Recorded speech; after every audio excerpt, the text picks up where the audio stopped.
The WNBA Gambling Podcast on the Sports Gambling Podcast Network is brought to you by Edge Boost, the bank account built for bettors. Sign up today at edgeboost.bet with promo code SGPN and get a free Reps Are Terrorists t-shirt. Claim your shirt at sportsgamblingpodcast.com/reps. Could have used that for the Knicks series. We're also brought to you by NYRA Bets. Get your free $25 bet for the Belmont. Oh, it's the Belmont? By going to nyrabets.com/SGPN25. Promo code SGPN25.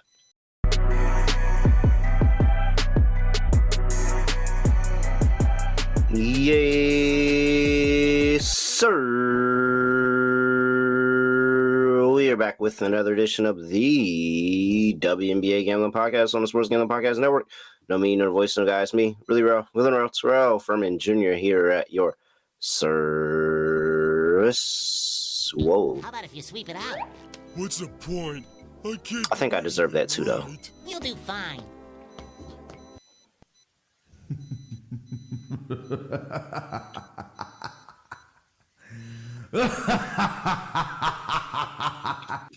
Oh, Scott.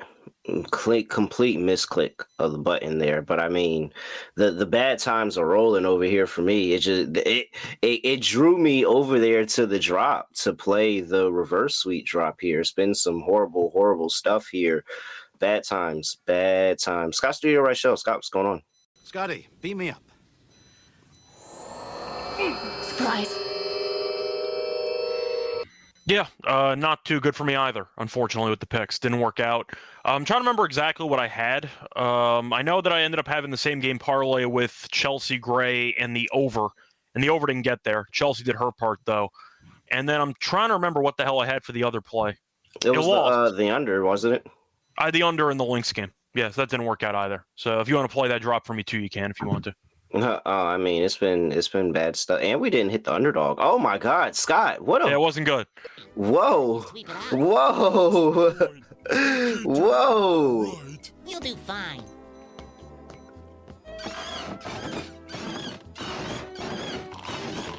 Hey pal, you just blowing from stupid? He didn't. Oh my gosh! What? Well, wrong one. Oh, but what I can say is that of the underdog lineup that didn't hit, but was also very close. Natasha Cloud, 10.5 rebounds. We had the higher. She had 9 in the blowout. Dearica Hamby, 15 points. We needed 17.5. So, like, right there. But Kayla Thornton hit 1-3 in the beginning of the game, Scott. Yeah. That was it.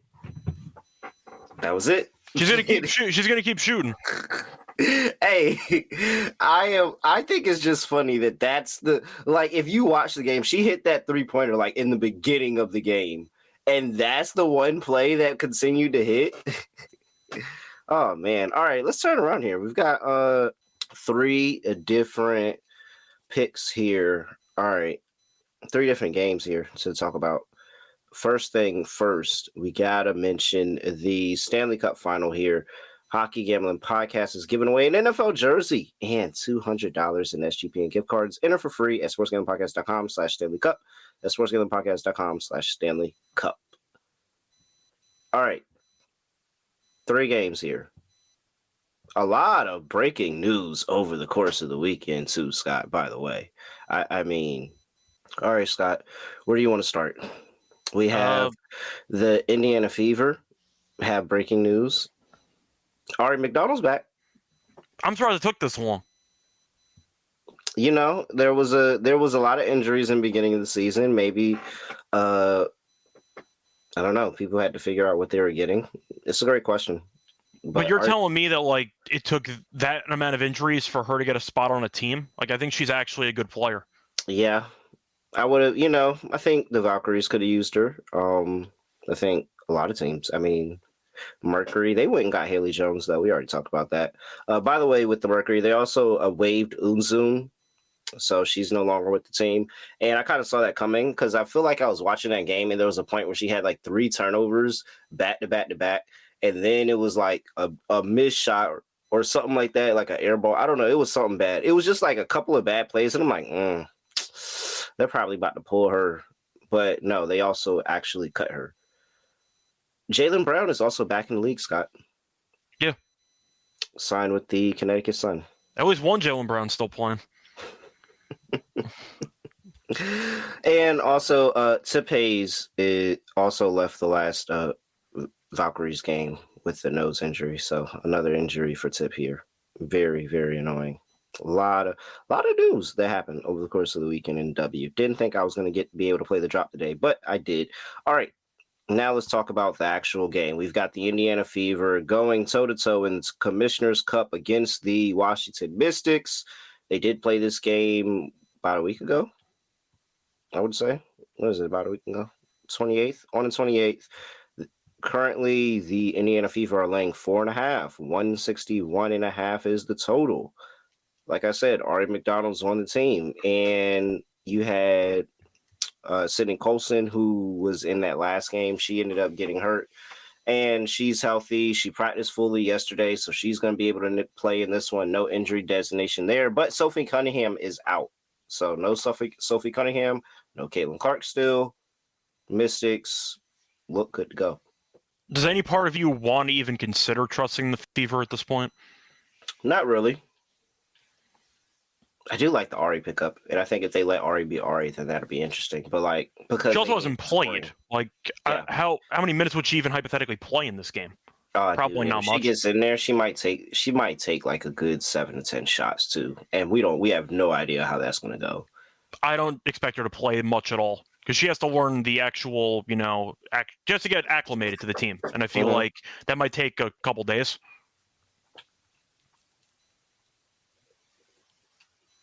Yeah, what part of you would be? I mean, what would have to happen? Because we know the Mystics are not a perfect team. Okay, we get that. No. Also, by the way, Scott, would you like an update on Mystics first half?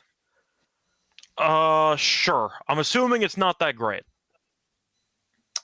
3 or 4. Okay, all right. Not that great. Yeah. So I mean, they've gone past the threshold. 7-3 is what we were looking for to buy back in. Currently not a buy-in. However, I will say, not bad. Overall, like not bad as a team overall. Maybe a little bit of a pass. Head coach wasn't there for the Liberty game, but 4-3 ATS still over the course of this season are the Washington Mystics. I don't know, Scott. I mean, what makes me feel good about taking Indiana in this spot? It might just be about laying the points. You can argue Indiana maybe finds a way to win the game, but do I trust them to win by multiple possessions?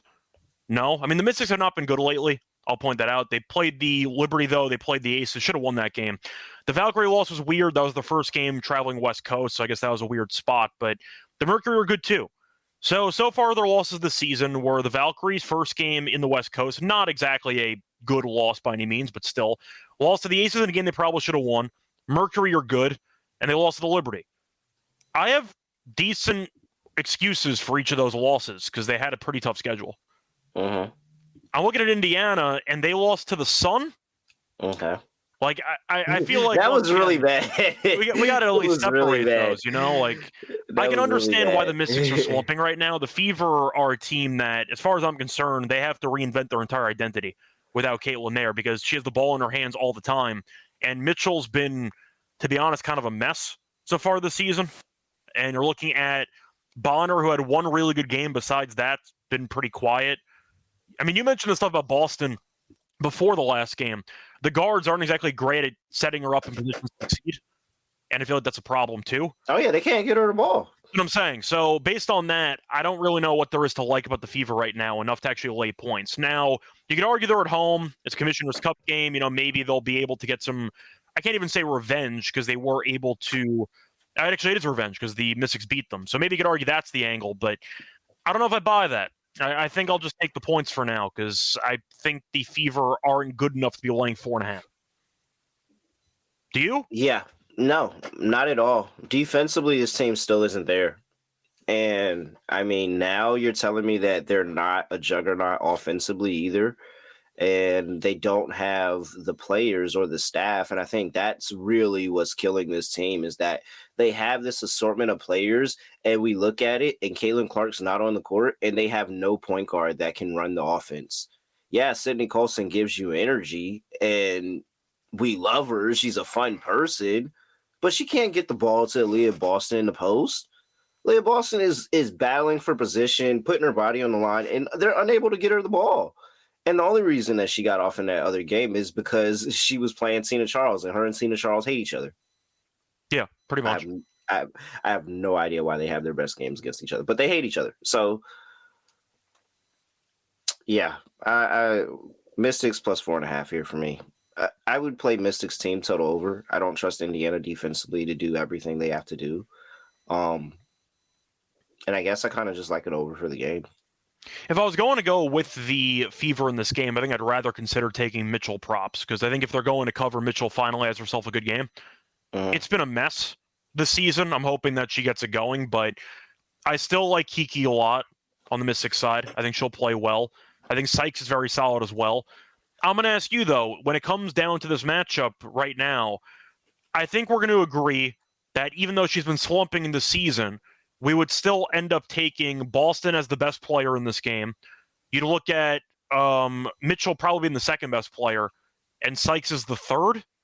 But so far this season, Sykes has been the second best player. You could argue the best player. I was about to say, yeah. You can make an argument there. So based on that, I don't know if the talent differential is as big as people might think it actually is. Is it? Or I don't think it is. I don't think it is. I think this is a bad game because there's like not many teams in the league that I would not take the Mystics over if you told me the Mystics were catching points against them. They're a dangerous team, but they're young and they're very, very feisty. And I like Sydney Johnson as a coach, man. And I think Sydney Johnson is going to find a way to put them in this game, and they're going to find a way to be competitive. Like, they really just didn't miss shots. Yep.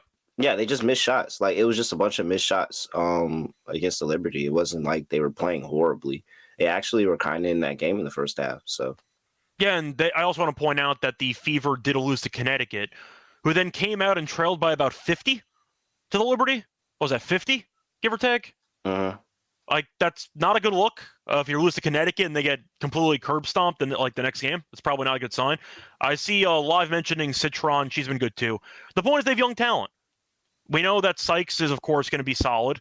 They have a solid roster, and you're looking at the Fever. Indiana can't defend. But I'm saying, like, what exactly do you like about the Fever right now with no Caitlin? Because Boston clearly, I don't want to say needs Caitlin to succeed, but it feels like there's a connection there. She needs a point guard. That's what I'm saying. If they had a point guard that could give her the ball, I think she would be fine. But no, it's exactly what I thought it was going to be with the Leah Boston. And I would consider her unders here again. I really think they're going to have an issue if they just can't consistently give her the ball, and she's not playing St. Charles again. But the point is, Boston kind of needs to be set up in a way for success. Mitchell's been breaking every shot. I know Bonner had herself a solid game. She really does not look that good on a regular basis offensively at this stage in her career. And I feel pretty confident saying that. So I do have some question marks about the actual offense. I mean, think about it. It's Stephanie White. And we have questions about Stephanie White's offense. We always do. And I think we allow Caitlin Clark to make us forget that Stephanie White doesn't run a competent offense. Well, she doesn't. She literally doesn't. And I guess what I'm saying is if we have issues about the offense with Stephanie White, I like the Fever team total under. They got 77 in the first game. I just roasted Bonner for not being that great this season. She had 21 in that game. That was her best game of the season by a mile. And they still finished with 77. Yeah. So I just think this point total is too high for the Fever. I'll go with the team total under. All right. I like it. Player props. What do we got here? Well, you said you thought about Boston unders. Yeah. I probably won't get to the window on it, but I mean, I'm definitely not taking her overs. Yeah, me neither. It's at 15.5, by the way, for her points. Yeah. And it's nothing against Leah Boston. I think Leah Boston's a great player, but they're like, I watched the games. They literally cannot get her the ball. And I just don't want to be sitting there sweating in a Leah Boston over and getting mad every single time they try to get her the ball and they go swing because they can't get it into the post. I'm really good. Nope. I like Kiki again. Give me Kiki over 12.5 points. If she's going to continue to take double-digit shot attempts per game, and as gifted as she is actually offensively, moving and getting to the rim, last game just didn't hit. It's going to go over this game. I like Kiki over 12.5. Yeah, I thought of making a case for Sykes rebounds, but 4.5 is unfortunately minus 140. You can't get 5.5 at a plus 146. She had 9 in the last game against the Fever, so that counts for something. Just thought it was worth mentioning there. But either way, I think it's going to be a very competitive game throughout. I don't see one team blowing the other one out, so I think it comes down to the wire. Based on that, though, I'm really just not trusting anything about Indiana's offense right now. Yep. So I have a hard time taking overs with them. Sykes could easily have a monster game. You could argue Indiana might try to stop her and focus their game plan on her, but I don't trust their defense either at this point. Oh, they can't stop the guards. That's what I'm saying. Yeah, give me Sykes over. I like Sykes over on points, and I like Citron over. I'm at like the PRA for Sykes, because Sykes had a great rebounding game. She had 4 assists against the Fever, but it's at 29.5. She has gone over this in 4 of the last 6 games. I think she's in a good spot. She had 34 in the last game with 21 points attached to it. I think Sykes could have a very solid game, but I think that PRA is something I'm intrigued by. Yeah, I like that. Like Sonya, like I said, I like Sonya Citron too. Last game against Indiana, she had 13, 7, and 7 rebounds as well in that one. So I think she'll have a better game here too. I think Washington's gonna be able to score here. I do want to point out, by the way, for a prop, I don't mind Citron over 1.5 threes. It's only minus 120. She has made at least 2 in 4 of the last 5 games. She had 0 against Indiana, which might be why the line is pretty cheap, but she attempted 4 of them. She's attempted at least 4 in every game. So based on that, I think there's some volume to be had, but 1.5 at minus 120 does feel pretty cheap. So I'll take that. I would take Natasha Howard, but last time Steph White screwed me with that, so I'll leave that one alone. It's kind of a weird moment, Stephanie White, because of course the entire team is built around one player, and now that player's out. But she's trying to overcorrect stuff, where she's trying to experiment with the lineups mid-game while pulling starters for no reason in the second half. She's just trying everything to see what sticks. And in the process, she's also sabotaging the flow of multiple games, which you've noticed too. Yeah. So I have an issue with Stephanie White right now as the coach, but we'll see what happens. That Mystic seems fun, though. Christy Size is just like, it's not as easy as it look, is it? No, definitely. Oh, man, Christy Size was so screwed if Caitlin got hurt. Edge boost. Well, my last point was going to be, some of it might also just be based on maybe the other, I'll use the term star players, but they're not Caitlin's level, just not playing up to par. That could be true, but at the same point, this team still on paper should be talented enough to beat the Connecticut Sun in a basketball game. Like, some players have to step up, but I'll put it this way. Stephanie White's not done a great job of putting her players in good enough positions to succeed. It's the last point I'll make. Edge Boost, first ever bank account built for bettors, ensuring all gambling transactions are approved. No usage fees, no minimums, earn cashback rewards, 100% approval for all betting deposits. Sign up today at edgeboost.bet with promo code SGPN. And if you sign up this week, you'll get a free Reps Are Terrorist t-shirt. Go to sportsgamblingpodcast.com/reps to claim your free shirt. We're also brought to you by Underdog Fantasy. Underdog is still going for long with the NBA Finals. Their extender bonus, 40% off for game 1. Hop in game 1, and the longer the series that goes, the bigger the bonus gets. 50% game 2, 60% game 3, and so on. We'll have an Underdog lineup for you at the end of the show. Make sure you stick around. NBA, SGPN is the code. Claim your special pick and first time deposit offer up to $1,000 in bonus credits. It's underdogfantasy.com. Promo code NBA SGPN. Scott, it's your time to shine. Belmont. This is you. That is just not me. But who's winning? I mean, I feel like I'm just gonna run back the horse that won the last one, even though I do hate his name. Photojournalism? I think I am. Is that photojournalism? That's photojournalism? Or it's not just photojournalism, it's just journalism. Oh, it's just journalism? Yeah. It's one of the worst names of a horse I've ever heard in my entire life. But wow, really? Because there's like some dumb names for horses, Scott. Journalism? It's just bad. I can handle dumb names because at least it's creative. At least, you decided, screw it, we're going to do something. It's like when you meet a friend or you go to their place and they have the dumbest name for their pet, but you'll like remember the name because it's like that crazy. You know what I'm talking about? Journalism? What are you kidding me? That's like a corporate horse. Nah, I do hate when people name their pets like.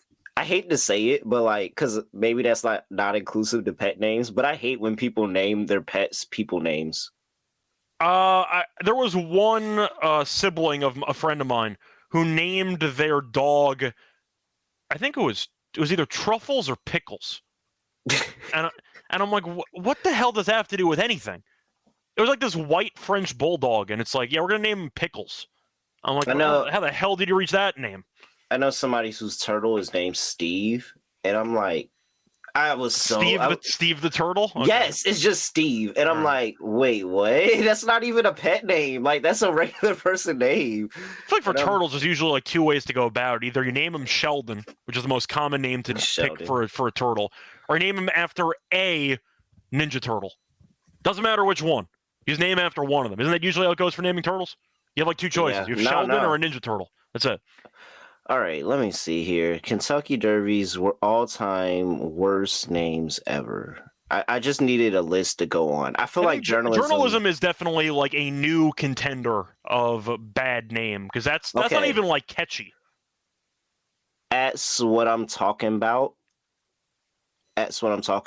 So but it's not. It's not that. It's just ats. That's what I'm talking about. Like, once again, that's not a good name, but at least there's some creativity to that. You named your horse Journalism. Come on, man. Big Truck. Okay. All right.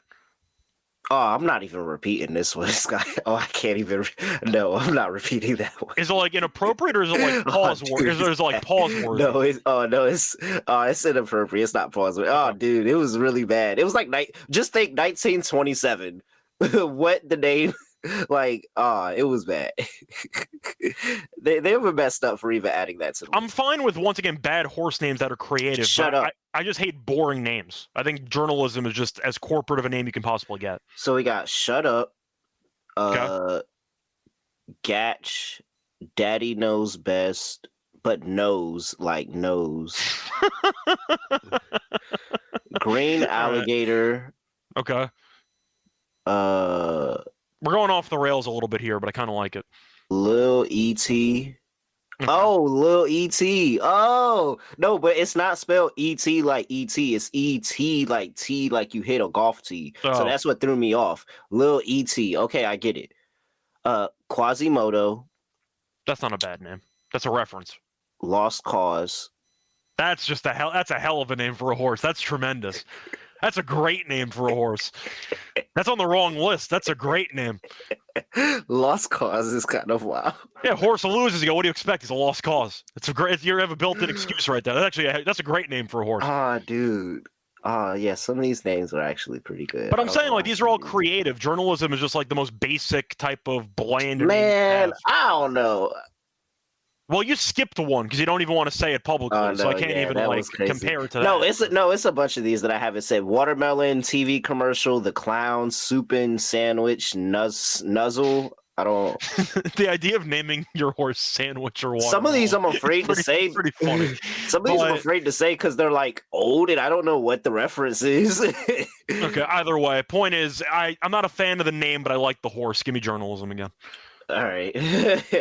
we said all of that to talk about the Belmont Stakes at Saratoga this I don't care as much as usual because I used to go, but it's at Saratoga now, so I'm not going to be able to go until they renovate the Belmont. Yeah. So Scott's no longer a fan of the Belmont right now. However, a fan when they go back, I just took a timeout. You can still be a fan. Sign up today, and you can actually bet the Belmont with NYRA bets using promo code SGPN25 and get a $25 free bet plus a $200 deposit match bonus. So whether you're a seasoned bettor or whether you're just getting started, NYRA bets make it easy to jump into the action. Again, exclusive offer for the Belmont States. Don't wait. Join now. Claim your free $25 bet and get your $200 deposit match bonus at nyrabets.com/SGPN25. All right. Let's get to the next game here. Nice little detour there, looking up horse names. Lost Cause is crazy, man. Like, that's crazy. Don't ever. I think that's a Lost great Cause. name for a horse. That's so good. What was, hold on, because it told me the finishing places too. Lost Cause finished. How many horses are there in? Wait, well, okay, so it wasn't last because they have last up here, but it finished 13th. Okay, there you go. What do you expect? It's a lost cause. Yeah, there you go. He's no chance of winning. That's the point. The comment is done in by a defeatist attitude from the moment he was named. Yeah, never stood a chance.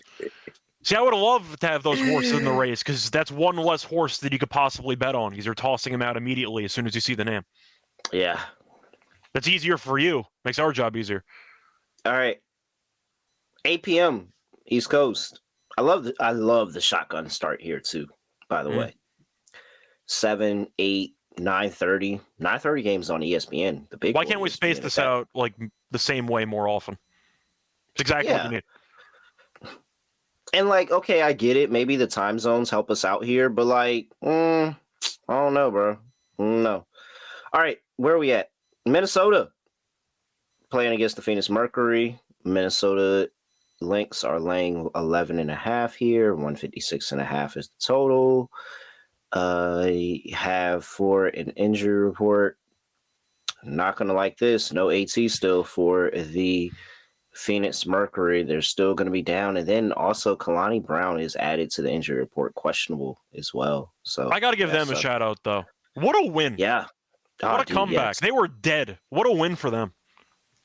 The Sparks though might be bad, but that's a hell of a win for the Mercury. I mean, I didn't rant about the lock loss, but I was really, really salty about it for a little while, Scott. I'm not going to lie to you.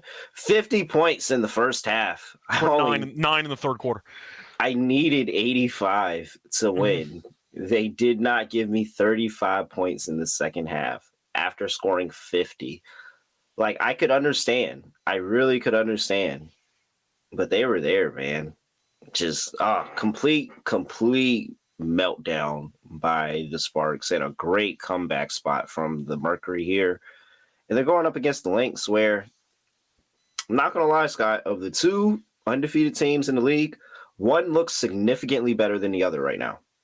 Well, the Liberty look like they might be the best team in league history. So, yeah, that's definitely fair. I have to throw this at you. Okay. I don't know if you're aware, but the Minnesota Lynx, 7-0, straight up. They've been really bad ATS. Oh, dude, 2-5. I took the Storm plus the points against them. They have not covered yet as a favorite. And we got the Valkyrie this weekend. The Valkyrie covered that line. It was 11.5. They lost by 11. Dude, number has not been good to them at all. But they have not covered as a favorite.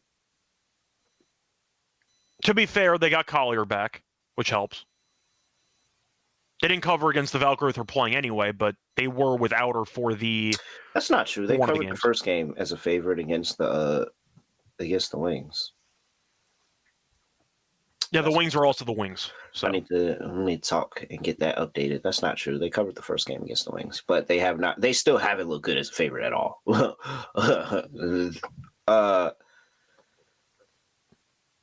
I mean, so the defense is still pretty solid. They have their moments.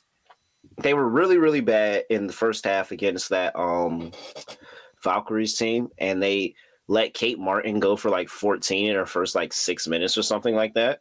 Mm-hmm.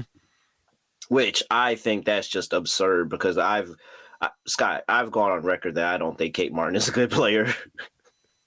I'm sorry. I just don't. Like, I haven't seen it. It hasn't been consistent. I haven't seen it. And so that gave me a lot of pause for Minnesota in that moment when I saw Kate Martin going off like that, because I firmly believe she's not a good player. She's cool. She'll probably hang around at the back of the bench for a while in the league, but like there are other better players for sure. So with that, I can't take Minnesota right now. I have to, even with AT out. And you know how much I don't like backing teams that have AT on the roster and she's not playing. But I can't do anything with the Minnesota Lynx right now. At least by the number. I think I'm with you. Like the Mercury on paper don't look that great because they're injured, but they fight. They really, really They don't fight. quit. And if you look at it, they're solid defensively.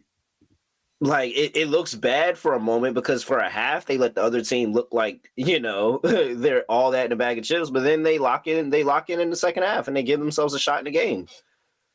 It's the same thing with the Sky. They let the Sky get out early and then they came back and locked in on defense and brought themselves back, and then they did the same thing with Sparks. I mean, I don't think that this is going to result in a win here, but they'll at least keep this in the number. What are the Mercury ATS? Mercury, I have to imagine it's really good. 4-3. Okay, what are they good first half? Nope, still 4-3. 4-3. Okay. They try really hard. I got to give them props for it. Yeah, I mean, I like them. I think the defense is way better than anything that they've had in years past, and they've found a way to make themselves just continue to put themselves in games. And the supporting cast that everybody has had something to say really stepped up in that last game. You had Westbeld had was 3 for 5 from 3. Sammy Whitcomb found the end of the basket at some point. You had Akua Makani looked good. Like they got everybody else outside of Satu. And so if Satu finds a way to have a solid game here, they'll be in the game. Yeah. I like the Mercury plus points. I don't want to lay with the Lynx until they cover a big number. Yeah. So I'm with you. You gotta show me. All right. Totals at 156.5. I like the under. Yeah, first game landed 145, but a reminder that Collier didn't play in that game. So yeah, both offenses look really out of sync. Yeah, way out of sync. And so, yeah, I think it's better here, but still under. Mm-hmm. I agree. All right, let me see. What's the player props here? What do we like? Don't we just keep going back to Collier every game? Oh, yeah. Every single game. She had 24 last game, too. She had a double-double. I had a rebounds. So, let me see. What's the... I can get Collier to lead the 22.5. I can get Collier to lead the game in points at plus 110. At really? Any plus money? At any plus money? Plus 110. Most points. Who's she competing with? AT, I mean, you're looking at Satu, I guess, who could. I mean, do you really think that Satu's going to have the greatest of games against Alana Smith and Nafisa Collier all day? No. And Courtney, we know, can have big games, but she's more of an all-around player when it comes to passing, etc. Plus 110 for Collier to lead the game in points, I think is just a great deal. Plus 110 for who I think is going to be MVP at the end of the season to lead any game at points is a steal. We did that blindly last year with Asia Wilson. Yeah. At the time. When it's like, what is she, like minus 120? Yeah. What do they need to beat her? Like 25? Yeah. Collier can get this dropping 22. She doesn't even need a monster game. Yeah. So, yeah, I like Collier to lead the game in points. Very good. What else we got around here? Anything else stick out? Do you want to go for Courtney Williams, like RA or anything? Or I mean, I'm never not interested in it. I'm never not interested in a Courtney Williams RA prop. You found the RA at 10.5. She had 14 in the last game. But it's also, I don't know if you have to toss the game out because Collier didn't play. But, I mean, she's still, that's the 2-man game. So she's still, I think the only thing that was concerning for me with the RA when Caleb McBride came back is if Caleb McBride took the ball out of her hands a lot, but it doesn't look like it. Looks like it's still Courtney Williams running the show. I like the assists for Courtney. It's at 5.5. I think that's a pretty low number. As you said before, it's the 2-man game. So I just see a lot of potential assists there to Collier. Yeah. I like a lot of Nafisa Collier in this one. Not really much anybody else. Maybe some rebounds. Yes, I see Josh mentioning. I see Josh mentioned that Satu cooked this team in the first meeting, but once again, Nafisa didn't play, so I don't know how much stock I can actually put into that. She's been great this season, by the way. Shout out to Satu, who's been great, but it's really tough to evaluate how good you're going to do the second time around when a top 3 vote getter and defensive player of the year is just not playing, and that might be the matchup for you. So, Josh, I'm going to pump the brakes on that one. She was great in one game, but Nafisa being back is a completely different animal. I actually kind of think it's a little bit of a letdown game for Satu here. I just think there's just like she's not going to have any room to operate. They're going to throw if they don't because she scored 20. She scored 26 and 11 the first time. So if it's not Nafisa Collier 1-on-1, they're throwing a double. And you also have no AT, so there's going to be less overall playmaking to get her in good spots to score. But no AT is a big deal, obviously. I'm not sold on Satu this game. I'm not. Yeah. All right. And that's my dog. Yeah. Enough of that. I don't really have anything else there. But what I do have a lot of is a lot of room to talk to you about Circa's Ultimate Fantasy Football giveaway. They're giving away an Ultimate Fantasy Football experience for a 12-team league to draft in Vegas. If you win, you'll get a limo ride from the airport, a $5,000 tab for stadium swim, and a hotel stay for you and your 11 league mates. You can also get a 15% off at all Circa properties with promo code SGPN15. In case you don't win the contest, you can still get that deal. Head over there. Enter the contest right now, sportsgamblingpodcast.com/circa. That's sportsgamblingpodcast.com/CIRCA.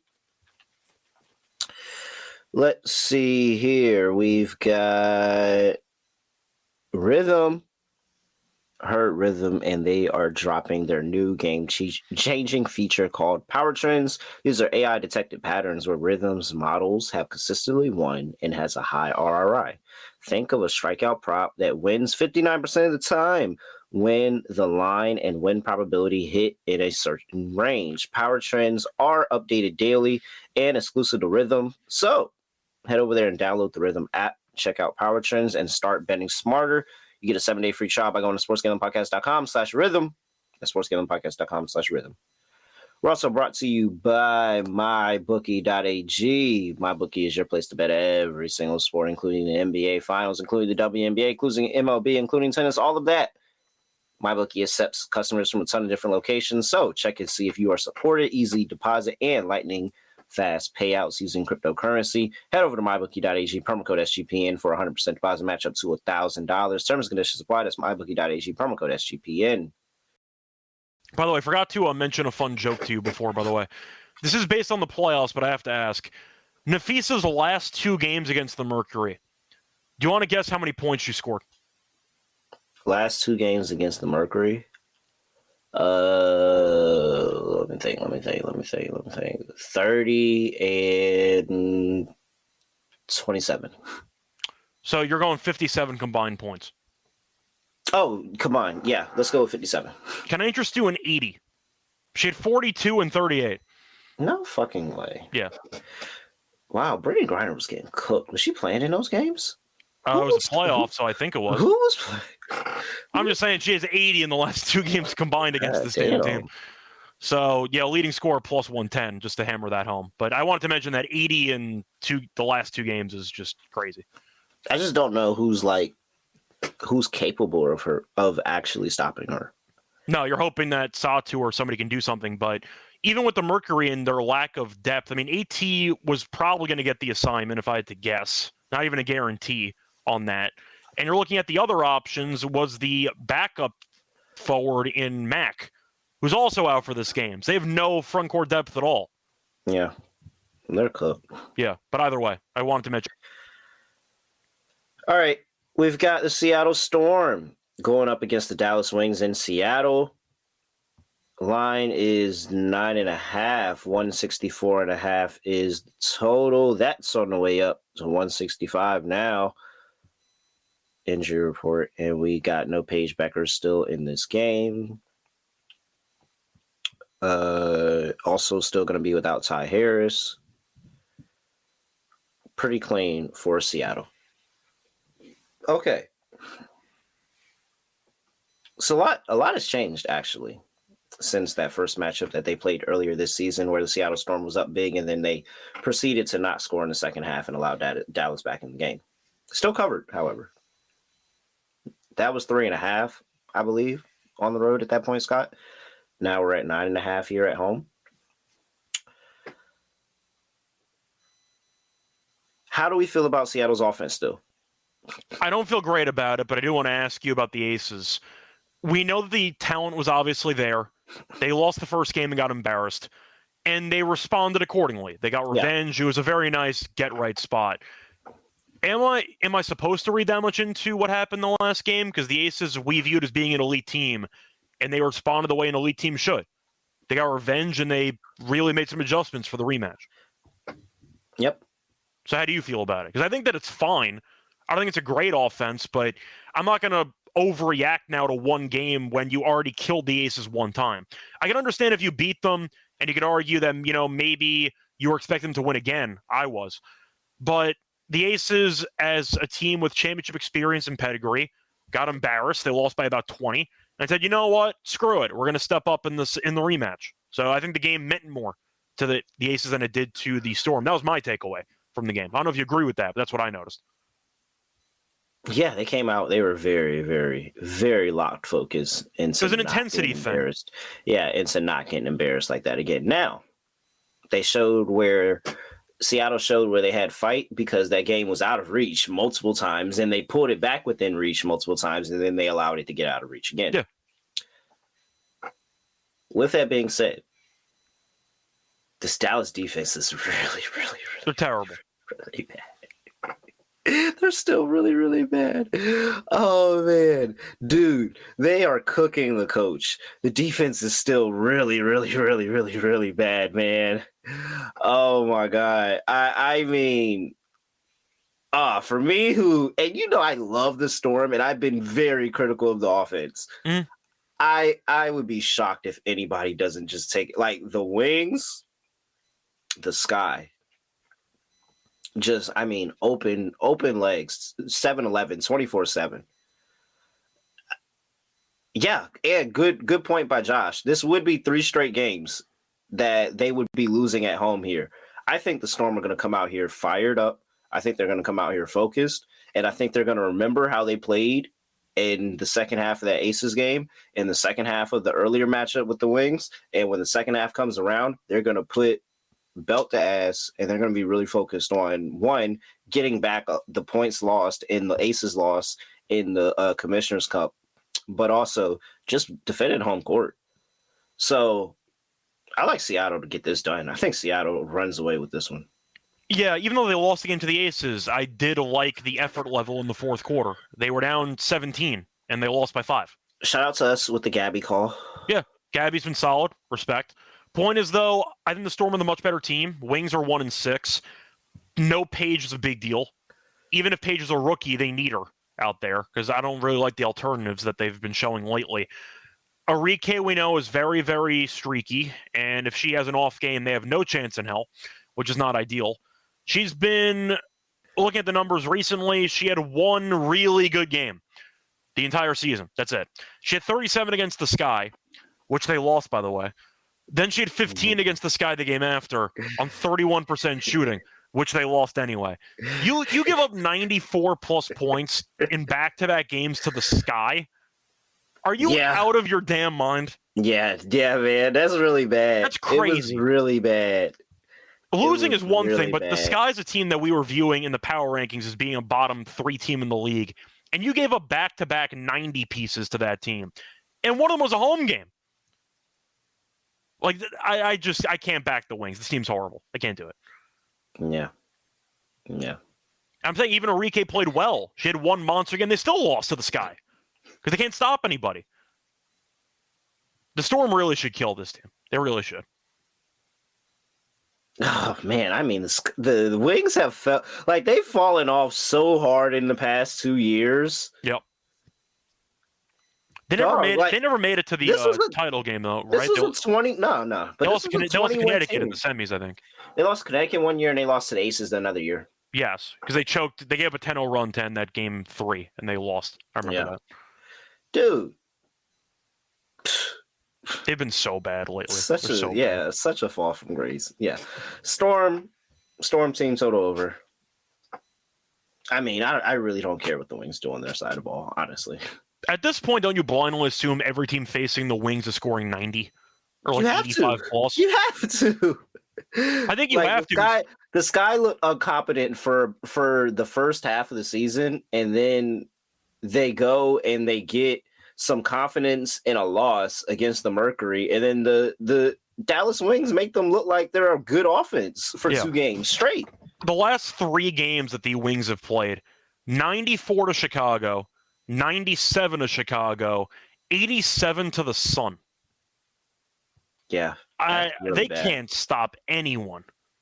I got to go Storm with you. I have to. For the Storm's sake, you had a good fourth quarter. You were in a massive hole early because the Aces came out and punched you in the mouth. But it is a very good get-right spot. That's the word. That's the term you want to use for the Storm in this game. And I'll go over in the full game because the Storm might score. What? I'm never taking an under with Dallas. Like, as much as I said that I really wasn't interested in overs with Seattle, I'm never taking an under with Dallas after those last 2 games. 3 games, really. That's all. Never. Completely out, like 100% out on any. If I was ever out on Dallas before, I am so completely out now. They might be the worst team in the league. Like, actually might. I still think Connecticut's worse, but yeah, they're down there. Oh man, Connecticut was down 50. Like, I have to put Connecticut last. I have to. I don't know. That Wings team might lose by 50 to the Liberties. We're gonna see what happens, but all I know is that team was down 50. They might give up 120 to the Liberty. Yeah. Dude, and the Liberty want to play fast too. Oh, they're gonna be so screwed. All right. Yeah, that Wings seems pretty bad. Okay, let's get into it. I don't even want to do this anymore. Are we switching it up again? Well, first, no. Let's focus on props for this game because we didn't talk about that. Let's see here. What can I dig up for the Wings? Is that a Diggins Smith pun, or is that a coincidence? Oh, that was a coincidence. That was not on purpose, Scott. That was not. I caught that. Yeah, good job. I mean, Gabby's only at 21.5 on the points, rebounds, and assists now. It's exactly what I was looking at. You knew exactly where I was going to go with this. Gabby's been great for us. She's been really, really good. Like, so when she started the game with 15 straight points, no assists, no rebounds, like it was nothing else on the stat sheet. 15 just pure buckets. Pure buckets for the first beginning part of the game. And I was like, oh, yeah. Yeah, she's back. She's completely back. This is Gabby that was hooping over in France in the Olympics. This is that Gabby. Yeah. Yeah. 100%. I see Nathaniel mentioning Segras as at 14.5 PR. You know, she just really made me eat shit over the course of the weekend. I took her on my own and played it, and it didn't go through. I would really like to back it again. I would, but and maybe that is the reason to back it because it didn't go through the first time, and it probably is a good look. But I just don't know what Seattle's going to do defensively here. They could not care because they're beating the shit out of them so bad. I can see that happening too. Similar to how that Aces game went the first time around. I'm going to ask, though, if we are picking the Storm to score about 90 points, do we consider Diggins the double-double? What? 50? Yeah, not only just the double-double, but if you want to just go safer and just take the PA. Yeah. Perfectly fine with that. I know who's going to go. They did juice it. They did juice it for this game, though, Scott. It's normally at 23.5. It's at 25.5 here. It's still doable, though. No. I agree. I like it. What else? Anything else here? I don't really have anything else. I think Gabby's really she's now the player that I'm like, yeah. She's locked in. Like she's just completely locked in. Even if it's not the points. Even if it's not the points, she does good rebounding basketball. She does good facilitating, gets assists, yeah. I do want to point out though, if you were, I'd say, willing to consider the Enrique fade, the issue is always the volume. She might brick 70% of the shots she takes, but damn, she's jacking up 25 shots. Yeah, gets to the foul line, hits enough, and next thing you know, she's at 19. Pretty much. For Enrique points though, it's at 18.5. That number feels right. It really does. She had 8 points in the one meeting this season on 2 of 14 shooting. The volume is always there, though. It's so frustrating. It's all right. You don't have to. I know. Everything doesn't have to be bad. I know, but I want to take the unders because I think that she's been a mess for the last couple of years, but I can't ignore the volume. It's like a LaMelo Ball. I just can't do it. Taking 30 shots a game, I just can't take unders. I just can't do it. Oh man! All right. I could have said Jordan Poole. You get the idea. And LaMelo Ball comparisons. You could argue Jordan Poole somewhere in there too, but it's not fun. That's all I'm gonna say. Right show, ladies and gentlemen. All right. I mean, okay, so I feel like if we reverse sweep the entire show, we have to do a mojo change. Yeah, it's fun. Like that's like sure, mojo changes can be upon request, and we can talk about it, and we can have a discussion. And we typically have these discussions on air, so everybody listens. But I mean, reverse sweeps have to be automatic mojo change. So I'm going first. Yes. All right. For my lock, I'll go with the plus money play. If you want to go for Nafisa points instead, you can do that too. But plus 110 to lead the game in scoring, I gotta take that. Damn it! I should have went first. I have to. Now you got to trust the process. Yeah, you're right. I'll go with Fee to lead the game in scoring at plus 110. That was on FanDuel. For the dog, do I think Seattle murders this team, or do I think they just cover? And I go with the over with it too. That's kind of the question. What if? Literally, they really should. I mean, I could get the 9.5, but let me see if I can pair this with a nice. Let me just see if I can actually get this with a nice team total here. What can I get here?